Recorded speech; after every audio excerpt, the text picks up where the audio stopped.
What I'm going to be sharing with you this morning is techniques on how to share with people who are struggling with understanding who God is and so on and so forth. Now, there's two different types of skeptic. The first is an honest skeptic. The second is a dishonest skeptic. An honest skeptic, if you prove it to them, they jump in head first. A dishonest skeptic, doesn't matter if you prove it to them, they're going to the next question. Many of us have come across those types of people. One time I was in a room with a bunch of youth pastors up in Michigan. It was a big conference, about 1,500 students, and I was talking to the youth pastor. We were having a great meeting. I was teaching him some stuff, and one of the top youth pastors in the conference comes in with a kid who has a grunge hairdo, spiked all the way back, just painted purple, and he had piercings all over his body. I mean, it's intense. They said, "Adrian, can you help this guy?" I said, "Sure, what's the problem?" "He's an atheist."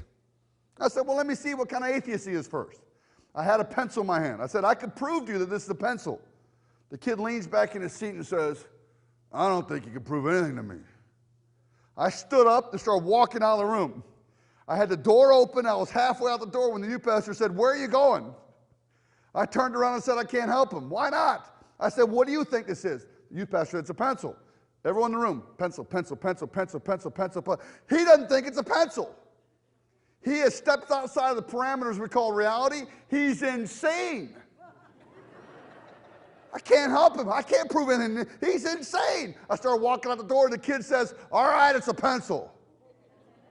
20 minutes later, the kid was sobbing and gave his life to Christ.